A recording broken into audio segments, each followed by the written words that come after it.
Hello నమస్తే. పయ్యావుల కేశవ్ గారు budget ప్రకటించినటువంటి పయ్యావుల కేశవ్ గారిది ఏ పార్టీ అండి? టీడీపీ నాయకుడు. యనమల రామకృష్ణుడు గారు ఏ పార్టీ అండి? టీడీపీ నాయకుడే. ఒకే పార్టీలో ఉన్న ఇద్దరు రెండు రిపోర్ట్లు ఇస్తే ప్రజలు పిచ్చోళ్ళ? యనమల రామకృష్ణుడు గారు ఏం చెప్తున్నారు, బడ్జెట్లో పయ్యావుల కేశవ్ గారు ఏం చెప్పారు? మీ పార్టీ వాళ్ళేగా. ఇద్దరు ఒక పార్టీ వాళ్ళు రెండు రిపోర్ట్లు ఇస్తారా? ప్రజలను కన్ఫ్యూజ్ చేస్తారా? ప్రజలను పిచ్చోళ్ళని చేస్తారా? మీరు అసెంబ్లీలో పెట్టకథలు చెప్తే మరి ప్రజలు కన్ఫ్యూజ్ అవుతారు కదా. యనమల రామకృష్ణుడు గారు నిన్న పయ్యావుల కేశవులు గారు బడ్జెట్ పెట్టి ఆ 6.4 lakhs డెట్స్ ఉంది అని చెప్పి బడ్జెట్ పెట్టింది పయ్యావుల కేశవే కదా, తెలుగుదేశం నాయకుడేగా. అదే ప్రభుత్వంలో యనమల రామకృష్ణుడు మళ్ళీ నిన్న అసెంబ్లీలో 14 లక్షలు అప్పు చేశారు అని మళ్ళీ చెప్తున్నాడు.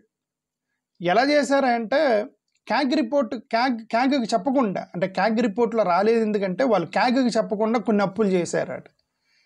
క్యాగ్కి చెప్పకుండా అసలు అప్పులు చేయొచ్చా? ఫస్ట్ ఆఫ్ ఆల్ నాకు తెలియదు, మిమ్మల్ని ఫైనాన్షియల్ ఎక్స్పర్ట్స్ని అడుగుతున్నా. క్యాగ్కి చెప్పకుండా అప్పులు చేయొచ్చా? క్యాగ్కి చెప్పకుండా దాచొచ్చా? దాచొచ్చా? ఒకవేళ దాచారనుకోండి, అవి బ్యాలెన్స్ షీట్లో రాకుండా చూడగలమా మనం? ఇదేది మామూలుగా రూపాయి 10 రూపాయలు ఏంది జేబులు మార్చుకోవడానికి వేరే వాడి దగ్గర తీసుకొని మన దగ్గర పెట్టి మన దగ్గర వేరే దగ్గర రూపాయి 10 రూపాయలు 20 రూపాయలు అయితే టెంపరీ తీసుకొని రిటర్న్ ఇస్తే అవి అకౌంట్లోకి రావు. వేల కోట్ల రూపాయలు అప్పులు తీసుకొని వస్తే అప్పులు అకౌంట్స్లోకి రాకుండా, అకౌంట్స్లోకి వచ్చినవి క్యాగ్కి చెప్పకుండా.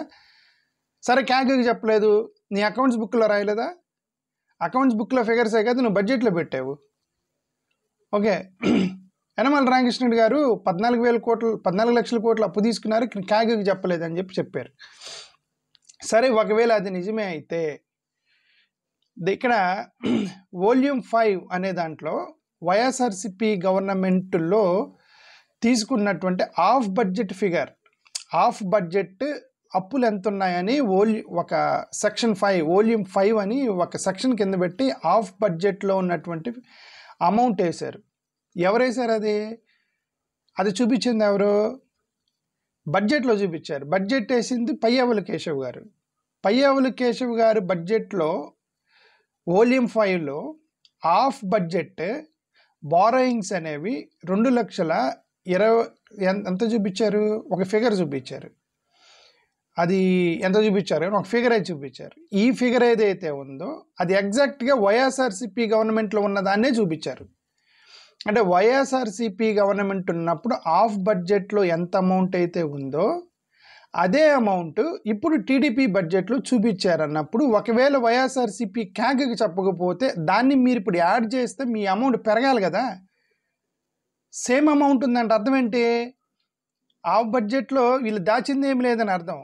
జగన్ ఏం చూపించాడు అదే ఫిగర్ మీరు ఇప్పుడు బడ్జెట్లో చూపించారంటే జగన్ ఏం దాచలేదని అర్థం, సింపుల్గా. మళ్ళీ మీరు అసెంబ్లీలోకి వచ్చి మళ్ళీ పిట్టకథలు చెప్పి మళ్ళీ ప్రజల్ని మభ్యపెడితే ఎట్లా యనమల రామకృష్ణుడు గారు?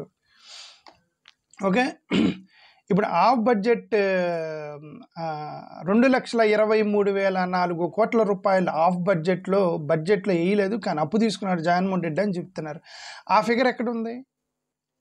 బ్యాలెన్స్ షీట్లో ఉందా? లైబిలిటీస్లో చూపించారా? దాన్ని ఎక్కడి నుంచి వచ్చింది అమౌంట్?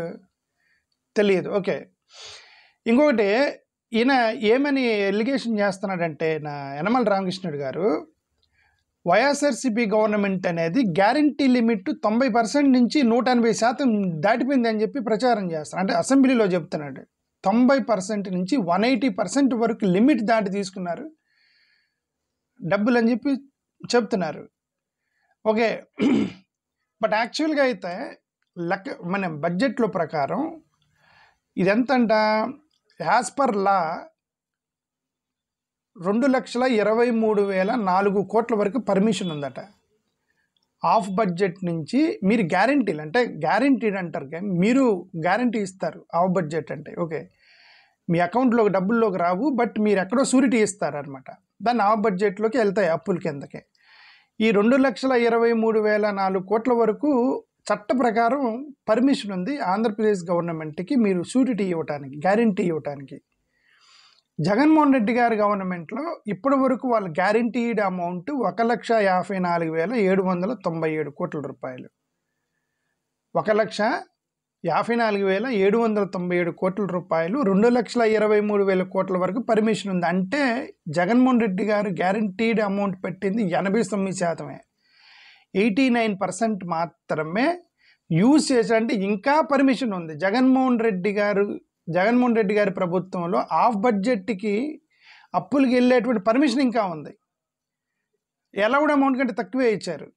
బట్ ఈయన 180% తీసుకున్నాడని చెప్పి ప్రచారం చేస్తున్నాడు యనమల రామకృష్ణుడు గారు. ప్రచారం అంటే అసెంబ్లీలో చెప్తున్నాడు డైరెక్ట్గా ఇలా జరిగిందని. ఓకే, మోరోవర్ ఎఫ్ఆర్ఎంబి లా ప్రకారం రిస్క్ అడ్జస్టెడ్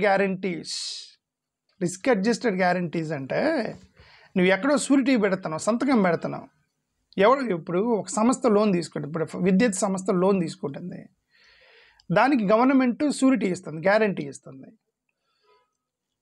లోన్ తీసుకునేటువంటి విద్యుత్ సంస్థ ఫైనాన్షియల్ అకౌంట్స్ చూస్తారు, గ్యారంటీ పెట్టే అతని అకౌంట్స్ క్యాపబిలిటీ కూడా చూస్తారు. ఎందుకంటే ఒకవేళ విద్యుత్ సంస్థ కట్టకపోతే గవర్నమెంట్ కట్టాలి. ఇప్పుడు షూరిటీ పెట్టినోడు ఇప్పుడు మీరు లోన్ తీసుకునేటప్పుడు, మీరు బ్యాంక్ వెళ్ళి లోన్ తీసుకునేటప్పుడు ఏమైనా నీకు ఎవరైనా గవర్నమెంట్ ఉద్యోగ శాతం మీరు సంతకం పెట్టించుకుంటారా అండి, లోన్ కావాలంటే గ్యారంటీడ్గా షూరిటీ అంటారు. అంటే అక్కడ తీసుకునేవాడి ఫైనాన్షియల్ కెపాసిటీ చెక్ చేస్తారు, సంతకం పెట్టే గవర్నమెంట్ ఉద్యోగి క్యాపబిలిటీ కూడా చెక్ చేస్తారు కదా. అలాగే గవర్నమెంట్కి గ్యారంటీలు ఇవ్వటానికి రిస్క్ అడ్జస్టెడ్ గ్యారంటీస్ అని చెప్పేసి ఒక ఎఫ్ఆర్పిఎంబి లా ఉంది. నీ కెపాసిటీని బట్టి మించి నువ్వు గ్యారంటీడ్ షూరిటీ పెట్టడానికి లేదు, రైట్. దాని ప్రకారం జగన్మోహన్ రెడ్డి గారి గవర్నమెంట్కి ఇచ్చింది రిస్క్ అడ్జస్టెడ్ గ్యారంటీ ప్రకారం 2,04,000 వరకు పర్మిషన్ ఉంటాయి, 1,54,000 వరకు సంతకం పెట్టారు. ఈయన 180% దాకా తీసుకున్నారని చెప్పి యనమల రామకృష్ణుడు చెప్తున్నారు. ఇప్పుడు ఈ ఫిగర్స్ అన్నీ కూడా పయ్యావుల కేశవ్ కరెక్ట్గా చెప్పాడు. యనమల రామకృష్ణుడు మళ్ళీ అసెంబ్లీలో మాట అంటే యాక్చువల్గా లీగల్ డాక్యుమెంట్స్, బడ్జెట్ అనేది legal document, financial statements legal document, balance sheet అనేది లీగల్ డాక్యుమెంట్లు కరెక్ట్గా చెప్పారు. అక్కడ తప్పు చెబితే కోర్టులో కేసులు ఇరుక్కుంటారు. కాబట్టి అసెంబ్లీలో ఏముందో ఎవరో అడుగుతారు, వీళ్ళు ఏదో చెప్తారు అసెంబ్లీలో, అవన్నీ కూడా గాలి లెక్కలో పిట్టకథలు అసెంబ్లీలో చెప్పేవన్నీ, అవన్నీ లీగల్ డాక్యుమెంట్స్ కాదు. కాబట్టి వాళ్ళు ఇష్టం వచ్చినట్టు చెప్తారు. అది యనమల రామకృష్ణుడు ఇష్టం వచ్చినట్టు చెప్తాడు మా అసెంబ్లీలో, అది జరిగింది. ఓకే, యనమల రామకృష్ణుడి ప్రకారం అండర్ WMAలో 2 లక్షల కోట్లు తీసుకున్నారట అప్పు, 60,000 crores ఓడి తీసుకున్నారట.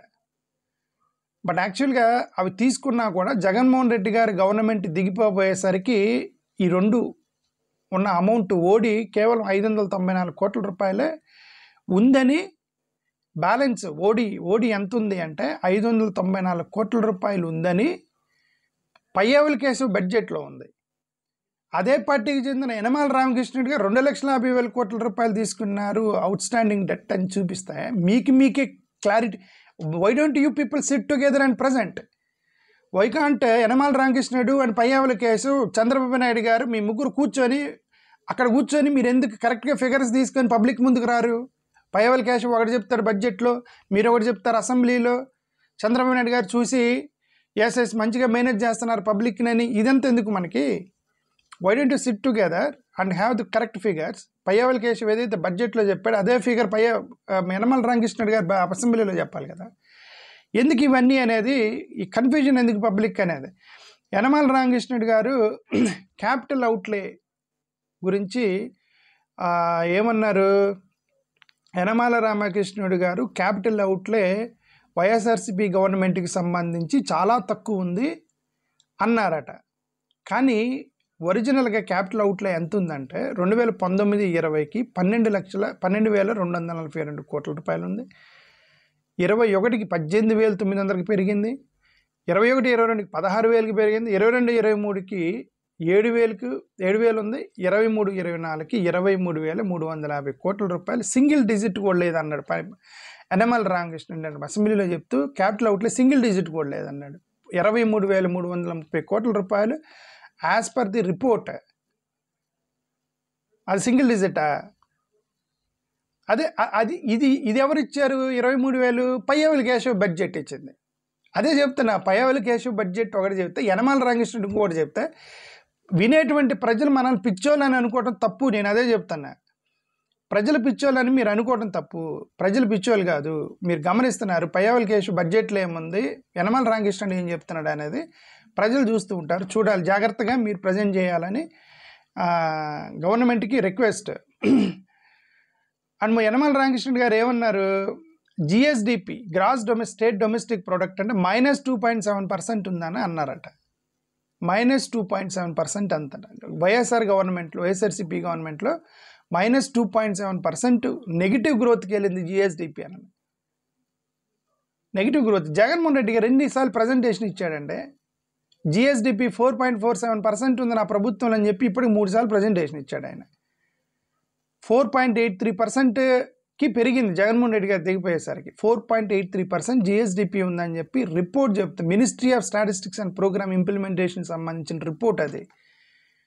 4.83% పాజిటివ్ రిపోర్ట్ జగన్మోహన్ రెడ్డి గారి ప్రభుత్వం, చంద్రబాబు నాయుడు గారి ప్రభుత్వం కంటే ఎక్కువ జిఎస్డిపి ఉంది.